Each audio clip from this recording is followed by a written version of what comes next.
হরে কৃষ্ণ। বন্ধুরা, আপনাদের সবাইকে আদর প্রণাম। আমার নাম হরিদাস, ইস্কন মায়াপুরে থাকি।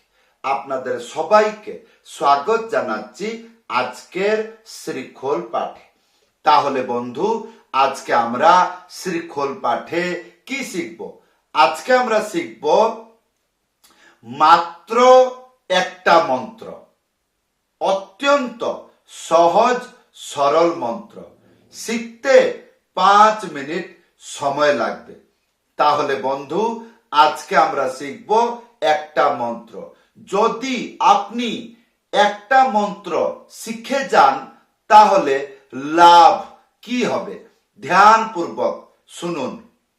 আমাদের গৌড়ীয় ধারাতে মঠ মন্দিরে যতগুলো আরতি কীর্তন আছে, যেমন মঙ্গলা আরতি, শৃঙ্গার আরতি অথবা দর্শন আরতি, গুরু পূজা, তারপরে রাজভোগ আরতি, তারপরে বাল্যভোগ আরতি, এইরকম অনেক আরতি আছে।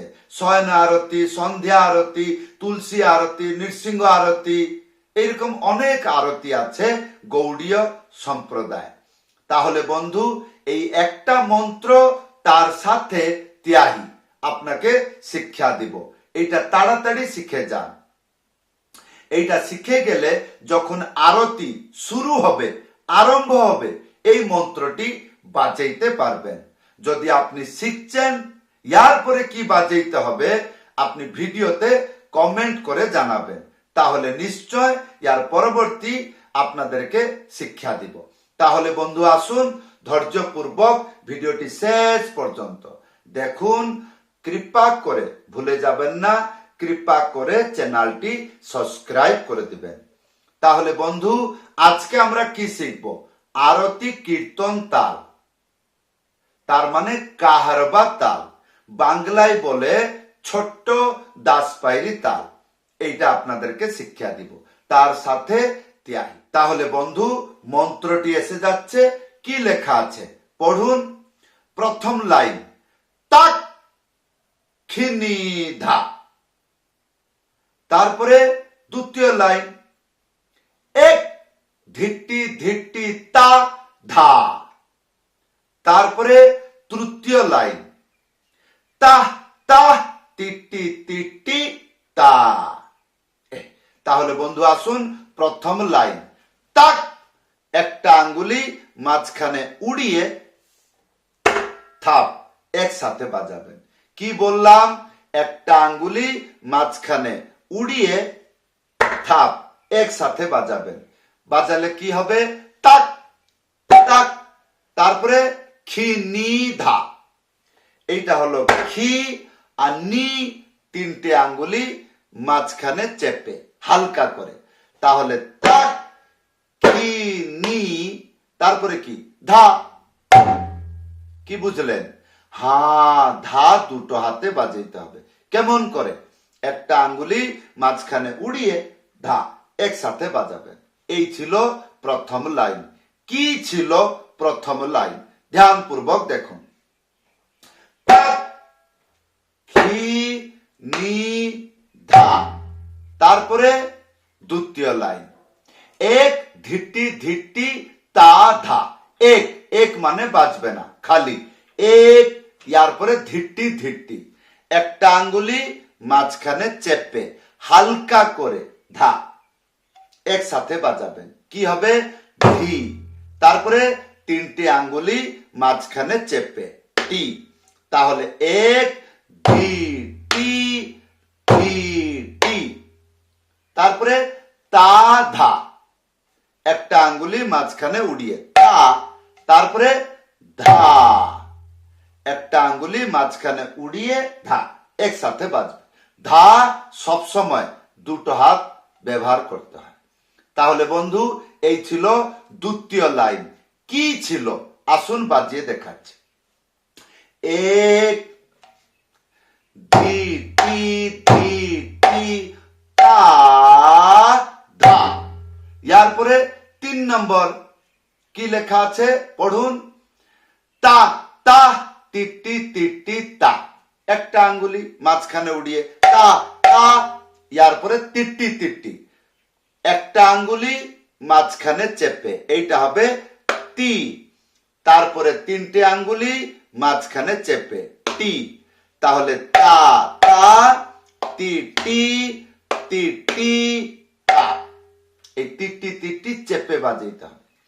তাহলে বন্ধু এইবার আসুন সম্পূর্ণ মন্ত্র বাজিয়ে আপনাদেরকে দেখাচ্ছি, বাড়িতে বসে কেমন করে অভ্যাস করবেন ধ্যানপূর্বক দেখুন। নি ধা, এক ধিটি ধিটি তা ধা,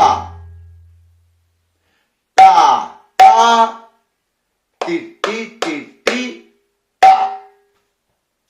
এইরকম ভাবে 10-15 বার বাজিয়ে নেবেন, তাহলে শব্দ জ্ঞান, ব্যালেন্স সবকিছু বুঝতে পারবেন। কখন?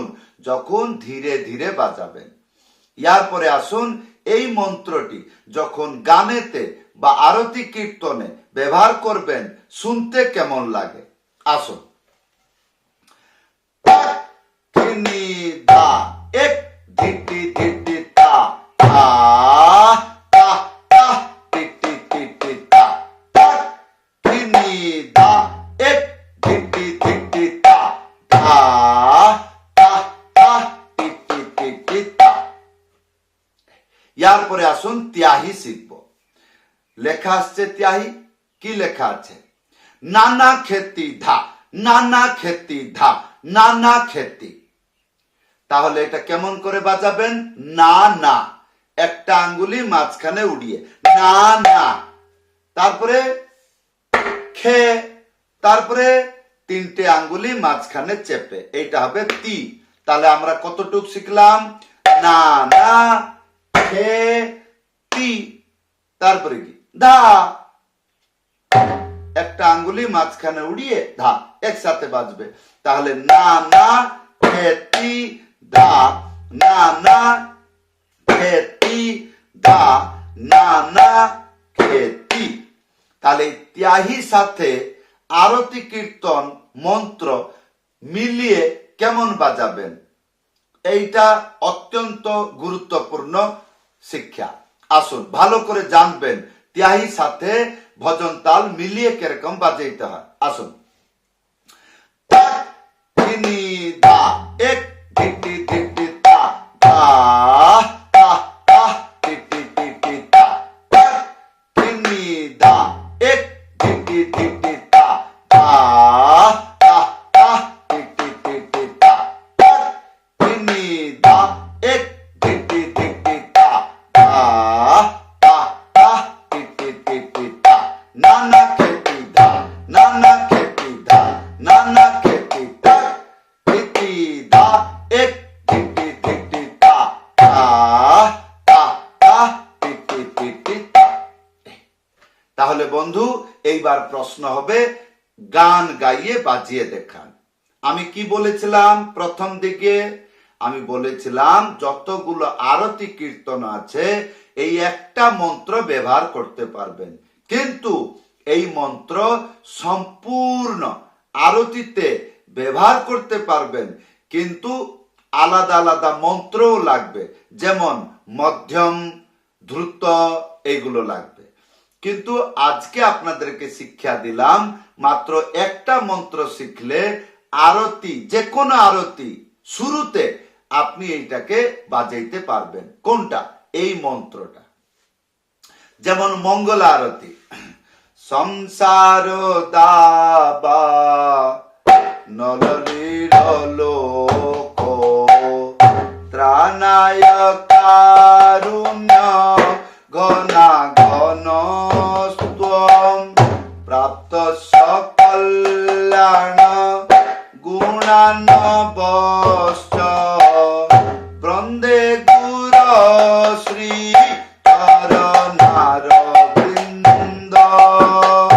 এই মঙ্গল আরতি। যেরকম গুরু পূজা, সে গুরু চরণা পদ্ম কেবল ভক্তি সদ্ম বন্দম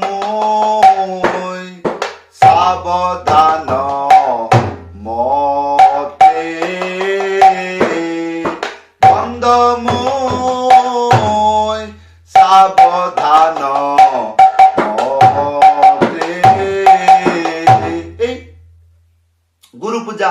এবার নৃসিংহ আরতি। নমস্তে নরসিংহায়, নমস্তে নরসিংহায়, প্রহ্লাদ লাদ। তারপরে তুলসী আরতি। নম নম তু লসী কৃষ্ণ প্রিয় শ্রী। এইরকম ভাবে চলতে থাকবে। যেরকম সন্ধ্যা আরতি, কিবা জয় জয় গৌরা চাঁদ। এই অনেক অনেক হরিনামে ভজনে, যেরকম ভজ হুরে মন শ্রীনন্দন নন্দন অভয় চরণার বিন্দরে। তাহলে বন্ধু, মন্ত্র শিখিলে মন্ত্র আপনাকে জ্ঞান দিবে। আর যারা মন্ত্র শিখে না, তাহলে কি করে বুঝবে? যখন আপনি মন্ত্র শিখবেন, মন্ত্র আপনাকে বলে দিবে আমি কোন কোন জায়গাতে বাজাবো। কেননা যারা মন্ত্র শিখে, মন্ত্রের ভিতরে বহুগুলো নিয়ম থাকে। সেই নিয়ম কি করে জানবো? যখন আপনি শিখবেন। তার মানে কি আপনি মন্ত্র শিখছেন না? তাহলে মন্ত্রটা কারো কাছে শিখতে হয়, তার নাম হলো গুরু। তার মানে মন্ত্র টাকা পয়সা দিয়ে বাজারে বিক্রি হয় না, গুরুদেবের কাছে পাওয়া যায়। তার মানে যখনই মন্ত্র শিখবেন, মন্ত্র শিখার পূর্বে আর পরে এইসব জ্ঞান পাবেন, এই মন্ত্রটি কেমন করে ব্যবহার করতে হয়। আশা করি বুঝতে পেরেছেন। তাহলে বন্ধু, যদি আপনি ইচ্ছা করছেন আমার কাছে শ্রী খোল পাঠ, হারমোনিয়াম পাঠ, করতাল পাঠ বাড়িতে বসে শিখবেন, তাহলে শিখতে পারবেন। কেমন করে? অনলাইন ক্লাসে জয়েন করুন। তার জন্য কি করতে হবে? তাহলে উপরে দেখুন হোয়াটসঅ্যাপ নম্বর লেখা আছে। হোয়াটসঅ্যাপ নম্বর লেখা আছে, এই হোয়াটসঅ্যাপে আপনি আমাকে লিখে জানাবেন। তাহলে বন্ধু, এই ছিল আজকের শ্রীখোল পাঠ। আশা করব ভালো করে শিখবেন। ভুলে যাবেন না, ভিডিওটি লাইক করে দেবেন এবং চ্যানেলটি সাবস্ক্রাইব করে দেবেন। সবাইকে ধন্যবাদ, সবাইকে প্রণাম। হরে কৃষ্ণ।